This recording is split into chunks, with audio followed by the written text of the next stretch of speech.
గుమగుమలాడే సాంబార్ రైస్ తమిళనాడు వైపు అయితే చాలా బాగా చేస్తారండి. ఇది ఫేమస్ అన్నమాట అక్కడ. హలో అండి, నమస్తే. నేను విజయలక్ష్మి బిఎల్ మెహం. Welcome back to our channel. అన్ని రకాల వెజిటేబుల్స్ వేసి ఎంతో రుచిగా ఉండే ఈజీగా చేసే సాంబార్ రైస్ ఎలా చేస్తానో చూపిస్తాను. ఒక బౌల్లో కొన్ని నీళ్లు తీసుకొని అందులో బాస్మతి రైస్ వేసుకున్నాను. ముప్పావు కప్పు. అంటే మనకి ఎన్ని కావాలో అన్ని తీసుకోవాలి. ముందుగా ఒకసారి కడిగి నీళ్లు తీసి మళ్ళీ వేరే నీళ్లు పోసుకోవాలి. బాస్మతి రైస్ కాస్త నానితే చాలా బాగుంటుంది. ఇందులోకి ఒక చిన్న కప్పు పెసరపప్పు, మిగతాది కందిపప్పు వేసుకున్నాము. మన ఇష్టం అన్నమాట. పప్పు సమానంగా బియ్యంతో సమానంగా అయినా తీసుకోవచ్చు, కొద్దిగా తక్కువగా అయినా తీసుకోవచ్చు. మేమైతే సమానంగా తీసుకుంటున్నాము. బియ్యం ఎన్ని తీసుకున్నాము పప్పు కూడా అంతే తీసుకుంటున్నాము. కొందరికి పప్పు ఎక్కువగా ఇష్టం ఉండదు, అందుకని పప్పు ఎక్కువగా ఇష్టం ఉండనప్పుడు కొంచెం తక్కువగా కూడా తీసుకోవచ్చు. ఇలా రెండు కలిపి నానబెట్టుకొని ముందుగా కడిగి ఒక అరగంట ముందైనా నానబెడితే చాలా బాగా అవుతుంది రైస్.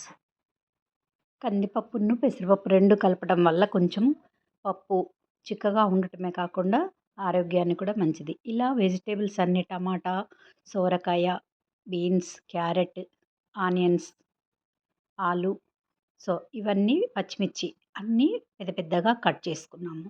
ఇలా ఒక కుక్కర్ తీసుకొని అందులోనే ఈ తరిగిన పచ్చిమిర్చి, ఇంకా ఆలు, ఉల్లిపాయలు ఇలా పెద్ద పెద్దగా తరిగితే మనకి ఉడికిన తర్వాత మెత్తగా అయిపోకుండా కలిసిపోకుండా అన్నంలో కనిపిస్తాయి ముక్కలు.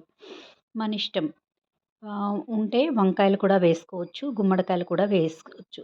మంచి గుమ్మడికాయ ఉంటుంది కదా, కూర గుమ్మడికాయ, అది కూడా వేసుకోవచ్చు. నేనైతే సోరకాయ, క్యారెట్, ములక్కాయ, ఇవి బీన్స్, పొటాటో, ఆనియన్స్, ఇంకా టమాటో కూడా ఒక మన ఇష్టం, ఒక 3, 4 తీసుకోవచ్చు. పెద్ద పెద్దగా ముక్కలు ఇలా కట్ చేసుకుని వేసుకున్నాము. మేమైతే 4 టమాటాలు వేసుకున్నాము, చిన్న సోరకాయ ముక్క వేసాము. ఇలా పెద్ద పెద్ద ముక్కలు కట్ చేసి వేసేసి అన్నీ సింపుల్గా ఒకేసారి కలిపి కుక్కర్లో పెట్టేసి విజిల్ తీయటమే. ఇలా వేసుకున్న తర్వాత ముందుగా కడిగి ఉంచుకున్న బాస్మతి రైస్ను పప్పు కూడా ఇందులోనే వేసుకుంటాను. ఎంతో సింపుల్గా తయారయ్యే ఈ సాంబార్ రైస్. దీన్ని బిస్మిల్లా రైస్ అని కూడా అంటారు. దీన్ని రకరకాల పద్ధతుల్లో చేస్తారు రకరకాల ప్రాంతాల్లో. ఇలా బియ్యము కూడా కూరగాయల్లో వేసి మేము 3/4 గ్లాస్ బియ్యం, 3/4 గ్లాస్ పప్పుకి 2.5 సాల్ట్ వేసాము. 2.5 స్పూన్స్ పసుపు కూడా వేసుకున్నాము. సాంబార్ పొడి 2 స్పూన్లు సాంబార్ పొడి వేసుకున్నాము. కొద్దిగా కారం కూడా వేసుకున్నాము. పచ్చిమిర్చి, కారం వేసుకున్న తర్వాత ఇప్పుడు వాటర్ క్వాంటిటీ ఎంత తీసుకున్నామంటే బియ్యం పప్పు కలిపి 1.5 గ్లాస్ అయింది. మేమైతే 7 గ్లాసుల నీళ్ళు వేసాము. కరెక్ట్గానే సరిపోయిందండి. అన్నం మొత్తం అయిన తర్వాత మనకి ఎంత జారుగా కావాలంటే అంత జారుగా ఉన్నప్పుడే మనం కుక్కర్ మూత తీసి ఓపెన్ చేసుకోవాలి. ఇలా కుక్కర్ మూత అనేది మూసి స్టవ్ పై పెట్టేసి ఒక మీడియం ఫ్లేమ్లో పెట్టేసి ఒక 5, 6 కాదు, ఇలా విజిల్స్ వచ్చిన తర్వాత ఆవిరి పోకముందే ఇలా మూత తీసేయాలి. ఎందుకంటే కొంచెం సగం ఆవిరిపోయిన తర్వాత తీసాను. పూర్తిగా ఆవిరిపోయిన తర్వాత మనం ఓపెన్ చేస్తే అస్సలు జారుగా ఉండదు. కాబట్టి లాస్ట్ టైంలో కొద్దిగా ఆవిరి ఉన్నప్పుడే చిన్నగా ఆవిరి అనేది స్పూన్తో మనం ఇలా పట్టుకొని విజిల్ని పైకి ఓపెన్ చేయొచ్చు. ఇప్పుడు కొద్దిగా చింతపండు రసం కూడా వేసుకున్నాము. టమాటోస్ ఉన్నాయి కాబట్టి మరీ ఎక్కువగా అవసరం లేదు, చాలా కొంచెం.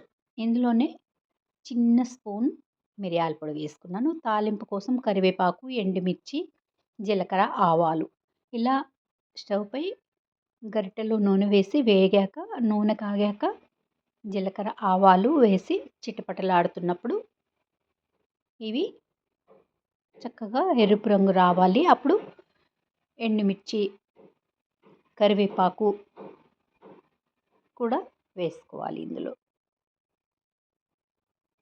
సాంబార్ రైస్‌లోకి ఇలా చివరగా మొత్తం అయిన తర్వాతనే, ఉడికిన తర్వాత తాలింపు వేసుకుంటే చాలా మంచి సువాసనతో తాలింపు అందంగా కనిపిస్తుంది. కంటికి అందంగా ఉండటమే కాకుండా రుచిగా కూడా ఉంటుంది. ఇలా నూనెతో తాలింపు వేసుకున్న తర్వాత మనకి కావలసినంత నెయ్యి వేసుకోవచ్చు. ఈ ఎండుమిర్చి, కరివేపాకు ఇలా వేయించుకొని ఎండుమిర్చి కొంచెం ఎక్కువగా ముదురు రంగు వచ్చేంత వరకు ఉంచుకోవాలి ఇలా. అప్పుడు స్టవ్ కట్టేసి ఇంగువ వేసుకోవాలి. పావు స్పూన్ అంతా ఇంగువ వేసాను. అన్నంలో ఉడికిన సాంబార్ రైస్లో పోపు అనేది వేసుకున్నాను. ఇప్పుడు గుమగుమలాడుతూ సాంబార్ రైస్ రెడీ. మనకి టేస్ట్ చూసిన తర్వాత కావాలంటే కొద్దిగా సాల్ట్ వేసుకోవచ్చు, లేదంటే ఇలాగే తినేయచ్చు. మాకైతే కొద్దిగా తక్కువగా ఉన్నట్టు అనిపించింది సాల్ట్. కొందరు తక్కువగానే తింటారు కదా, మేమైతే కొద్దిగా వేసుకున్నాము. ఇప్పుడు నెయ్యి కూడా వేసుకున్నాము. కొద్దిగా సాల్ట్ను నెయ్యి కలుపుకున్నాము. 2 స్పూన్లు నెయ్యి వేసుకున్నాము. ఇప్పుడు అనేది స్టవ్ ఆఫ్ చేశాక కూడా ఇలా వేడి వేడిగా మనకి సరిపడా జారుగా ఉన్నప్పుడే ఇలా మనం కుక్కర్ ఓపెన్ చేసుకోవాలి. ఇలా చూసారా కూరగాయలు ఎలా ఉడికి కనిపిస్తున్నాయో. మనము తిరుపతిలో వెళ్ళినప్పుడు గుమ్మడికాయ వేసి మనకి దర్శనాలలో అక్కడ సాంబార్ రైస్ వడ్డిస్తారు కదా, గుర్తొచ్చిందా మీకు? ఎంత బాగుంటుంది. మీకు కూడా వీడియో నచ్చితే లైక్ చేయండి. మీరు కూడా ట్రై చేసి చూడండి. బాయ్ అండి. Thank you for watching. First time కనుక వీడియో చూస్తే నా ఛానల్ సబ్స్క్రైబ్ చేయండి.